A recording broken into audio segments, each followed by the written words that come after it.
साथियों नमस्कार, मैं ब्रह्मेंद्र गुप्ता onlymotivations.com से मैं डिप्टी कमिश्नर हूं डेवलपमेंट में। और मैं पिछले 2 से 3 साल से आत्महत्या के खिलाफ एक युद्ध छेड़े हुए हूं। मेरा अनुरोध है कि यदि आपने मेरा चैनल सब्सक्राइब नहीं किया है तो चैनल सब्सक्राइब कर लीजिएगा, ताकि आपका प्रोत्साहन मुझे मिल सके और आपके सुझाव मुझे मिल सकें। साथियों, कल 10 सितंबर को वर्ल्ड सुसाइड प्रिवेंशन डे है और इस बार की थीम WHO ने रखी है मिलकर काम करना। सच्चाई तो ये है कि यदि हम सब मिलकर के काम करने लगें, साथ में रहने लगें, एक दूसरे के बारे में जानने लगें, चेतना हमारे अंदर आ जाए एक दूसरे के प्रति, जैसा कि भारत की हमेशा से ये विरासत रही है, दुनिया को देन है सामूहिक परिवार, तो ये आत्महत्या का जो प्रतिशत है वो बहुत हद तक घट जाएगा। मैं आपको बता दूं कि प्रत्येक वर्ष 8 लाख से ज़्यादा लोग आत्महत्या कर रहे हैं और 18 से 29 वर्ष आयु वर्ग के बीच में यह दूसरा सबसे प्रमुख कारण है जिसके कारण से लोग मर रहे हैं। साथियों, आपको जानकर के हैरानी होगी कि प्रत्येक 40 सेकंड में कोई ना कोई एक व्यक्ति दुनिया में आत्महत्या कर रहा है और दुगने से ज़्यादा लोग आत्महत्या का प्रयास कर रहे होते हैं, भले ही वो सफल नहीं हो पाते हैं। तो यदि आपके आसपास कोई ऐसा व्यक्ति है जो अकेलापन महसूस करता है, निराश रहता है, हमेशा नेगेटिविटी की बातें करता है, बात बात पर मरने की बात करता है, पहले भी सुसाइड का अटेम्प्ट कर चुका है, तो उस पर विशेष ध्यान देने की ज़रूरत है, उस पर फोकस कीजिए। वो आपके आसपास हो सकता है, आपके, क्योंकि कोई भी व्यक्ति हो, भारत में चाहे दुनिया में, हम सब सामाजिक प्राणी हैं और समाज में ही रहते हैं। लेकिन कई बार हमारे तरफ से समाज बेखबर हो जाता है और उसका परिणाम ये होता है कि हम आत्महत्या जैसी स्थिति में पहुंच जाते हैं, क्योंकि जब कोई सुनता नहीं है। साथियों, मैं अक्सर अपने व्याख्यानों में कहता हूं कि कोई व्यक्ति यदि चाहे कि उसके शरीर में एक कांटा लग जाए, एक सुई चुभो दे, तो वो इसकी परमिशन आपको नहीं देगा। लेकिन आप देखिए, जब वही व्यक्ति आत्महत्या करता है, पंखे से लटकता है या जहर खाता है या कोई और तरीका आत्महत्या का अपनाता है, तो वो अपने आप को कितना जोखिम में डाल रहा होता है। इसका मतलब ये है कि अब उसके मन में जीने के लिए कोई आशा नहीं बची है। तो जीवन के प्रति आशा पैदा करने के लिए हमें अपने आसपास के लोगों पर निगाह रखना पड़ेगी और देखना पड़ेगा कि कहीं ऐसा तो नहीं है कि कोई बच्चा परीक्षा में कम अंक आने के कारण या कोई व्यापार में असफलता के कारण, कोई जिंदगी में पिछड़ जाने के कारण, कोई अपनी जो जहाँ तक पहुँचना था उसे वो नहीं पहुँच पा रहा है, उस कारण से। आजकल तो कोरोना के कारण लाखों करोड़ों लोगों की नौकरियां खतरे में हैं, बहुत सारी लोगों की नौकरियां चली गई हैं। तो ऐसी स्थिति में निराशा के पर्याप्त कारण दुनिया में मौजूद हैं, लेकिन आशा की एक छोटी सी किरण उनकी ज़िंदगी में उजाला भर सकती है, उनको नेगेटिविटी से बाहर निकाल सकती है। इसके लिए मैं सुझाव दूंगा कि हम सभी को प्रकृति से अपना संबंध निरंतर बना करके रखना चाहिए, प्रकृति से जुड़ना चाहिए। जिस मौसम में जो फल आ रहा है उसको खाएं, योग करें, प्राणायाम करें, नियमित व्यायाम करें, अपने आप को व्यस्त रखें, मस्त रखें। अच्छी अच्छी चीज़ें यदि आपको टेलीविज़न पर देखना है तो देखिए, खुल करके हंसिए, प्रसन्नता से अपना जीवन जिए, क्योंकि ज़िंदगी एक सफ़र है, मंजिल नहीं है। तो सफ़र है तो ये सफ़र जितना अधिक सुहावना होगा, जितना ज़्यादा लोगों के साथ मिलके होगा, तभी इसका मज़ा है। अन्यथा आप यदि अकेले बहुत अधिक सफलता प्राप्त कर लेते हैं तब भी वो किसी काम की नहीं है, क्योंकि जब आप सफल हो जाएंगे, मैं सुशांत सिंह राजपूत का उदाहरण देना चाहूँगा, जिनके खाते में करोड़ों रुपए थे, लेकिन एक जो कहते हैं अच्छा वफादार साथी ना मिल पाना या ज़िंदगी में कोई ना कोई टीस रहना, छोटी मोटी समस्याएं तो आती रहेंगी।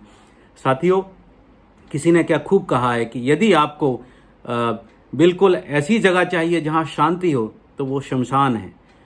मरघट के अलावा और कहीं ना तो शांति मिलेगी आपको और ना कोई टेंशन फ्री आप हो पाएंगे। तो ज़िंदगी है तो टेंशन तो रहेंगी, लेकिन उनसे हमें निपटना है। एक जो मंत्र है वो कहते हैं कि ये दिन भी गुजर जाएंगे। तो ये यदि कठिनाई आपकी ज़िंदगी में किसी भी प्रकार से है तो वो गुजर जाएगा। गीता सार को अपनाइए, क्या साथ में लेकर के आए थे, क्या लेकर के जाओगे, खाली हाथ आए थे खाली हाथ जाएंगे। इससे बड़ा जीवन मंत्र जो भगवान कृष्ण ने दिया है, वो दुनिया में कोई भी व्यक्ति नहीं दे पाया। महाभारत, रामायण, रामचरितमानस जो पहले हमारे पूर्वज पढ़ा करते थे, दिन भर उन पर चर्चा होती थी, उनके उदाहरण दिए जाते थे। हमारे बुजुर्गों को आज भी बहुत सारी दोहे, चौपाइयाँ और श्लोक याद हैं, लेकिन क्या हो गया है हमारी पीढ़ी को कि हम लोग उन बातों को सुनना भी नहीं चाहते, देखना तो बहुत दूर की बात है। तो उसकी तरफ हमें, जो अच्छी चीज़ें हैं उनकी तरफ हमें फिर से लौटना होगा और उनसे जुड़ाव बढ़ाना होगा। हमें हमारे आसपास यदि कोई नेगेटिव व्यक्ति दिखता है तो उसको व्यवहार को समझने की ज़रूरत है। इसके बहुत छोटे छोटे लक्षण हैं जिन पर हमें निगाह डालना पड़ेगी कि जैसे कोई व्यक्ति यदि सो नहीं रहा है तो भी गलत है, बहुत ज़्यादा सो रहा है तो भी गलत है, यदि कोई व्यक्ति खाना खा रहा है, बहुत ज़्यादा खाना खाने लगा है तो दिक्कत की बात है, यदि वो खाना खाने में उसकी अरुचि हो रही है, वो नहीं खा रहा है तो भी दिक्कत की बात है। अकेला पड़ा रहना, दुनिया से कटा फटा महसूस करना और लोगों में शामिल नहीं होना, मित्रों से बात नहीं करना, ये सब ऐसे लक्षण हैं जिनके आधार पर आप समझ जाएंगे कि ये व्यक्ति के अंदर नेगेटिविटी आ रही है। और इसका उपाय बहुत साधारण है। अपनों से बात कीजिए। यदि आपके बुजुर्ग माता पिता हैं तो उनसे हर दूसरे तीसरे दिन बात कीजिए। अपने बच्चों से बात कीजिए, अपनी पत्नी को प्यार कीजिए, अपने बच्चों से, अपनी बहन से, सभी से, अपने यहाँ तक कि आपके मित्रों से एक आप डायरी मेंटेन कर सकते हैं जिसमें आप ये लिख सकते हैं कि इस व्यक्ति से मैंने कब से बात नहीं की है। तो इस तरह से जिससे आपने यदि 1 सप्ताह 15 दिन में बात नहीं की है तो आप उससे बात कीजिए। इसका फ़ायदा ये होगा कि ना केवल आपका अकेलापन दूर होगा बल्कि सामने वाले का भी अकेलापन दूर होगा। तो मैं आपसे अनुरोध करूँगा कि आप बहुत छोटे छोटे उपाय अपना करके आत्महत्या जैसी प्रवृत्ति से बच सकते हैं और लोगों को बचा सकते हैं। किसी ने सही कहा है कि अपने लिए जिए तो क्या जिए, तू जी ए दिल जमाने के लिए। तो हमें जमाने के लिए जीना शुरू करना है तो हम दूसरों की समस्याएं दूर करेंगे। दूसरे का दुखड़ा दूर करने वाले तेरे दुख दूर करेंगे राम।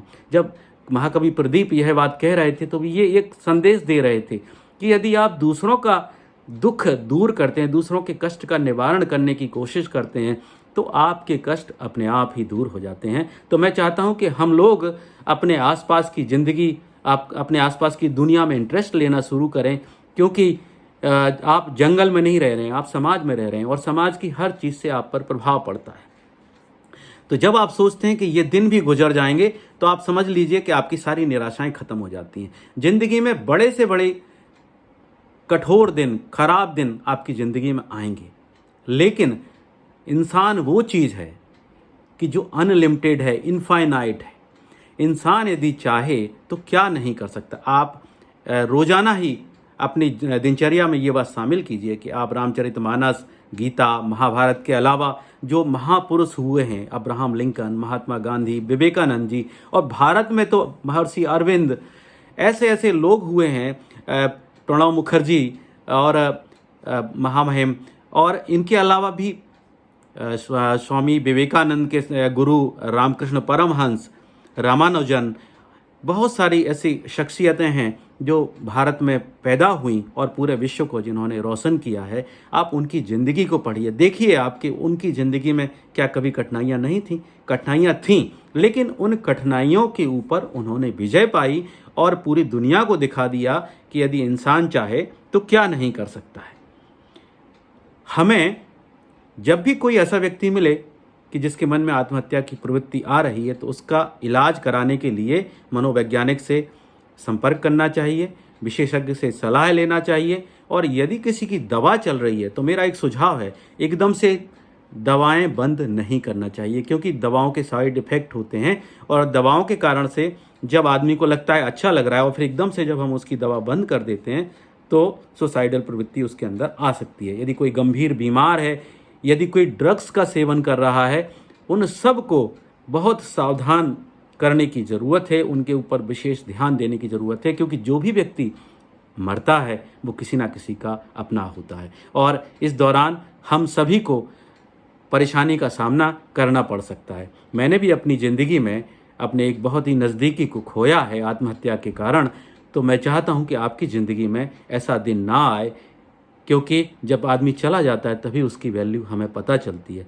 तो मैं चाहूँगा कि अपने आसपास के हर व्यक्ति को फोकस करें और कल वर्ल्ड सुसाइड प्रिवेंशन डे पर हम ऐसे प्रयास करें, लोगों में जागरूकता बढ़ाएं। और जब ऐसा यदि किसी आदमी के मन में आए कि वो मरना चाहता है तो उससे कहो कि तू अपना जीवन समाज को समर्पित कर दे, अब आज से तेरी ज़िंदगी ख़त्म और तू अपनी ज़िंदगी समाज को सौंप दे, समाज के हित में काम करना शुरू कर दे। ना यहाँ खाने की कमी है, ना यहाँ पीने की कमी है, कोई चीज़ की कमी नहीं है। भगवान ने सब कुछ दिया है।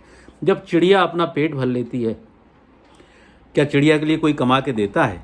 जब वो अपना पेट भर लेती है, चींटी अपना पेट भर लेती है, तो यहाँ पर भूखा मरने के लिए इंसान भी नहीं आया है। इंसान की सारी समस्याएं एक क्षण में दूर हो सकती हैं। केवल विचार यदि बदल ले तो सब कुछ बदल जाता है। हम दूसरों को बदलने का प्रयास करते हैं, लेकिन हम दूसरों को कभी नहीं बदल पाएंगे। हम यदि बदल सकते हैं तो अपने आप को बदल सकते हैं, नकारात्मकता के प्रति जो हमारा रिस्पॉन्स है उसको बदल सकते हैं। तो आइए हम संकल्प लें कि सुसाइड करने वालों को सावधान करेंगे, सहयोग करेंगे, प्यार देंगे, उन पर फोकस करेंगे, उनकी बात सुनेंगे। और दुनिया में जहाँ भी यह प्रवृत्ति दिखे, जहाँ भी ऐसा कोई व्यक्ति दिखे जो अकेलापन महसूस करे, तो हम उसके मित्र बनेंगे। साथियों, बहुत बहुत धन्यवाद। जय हिंद, जय भारत।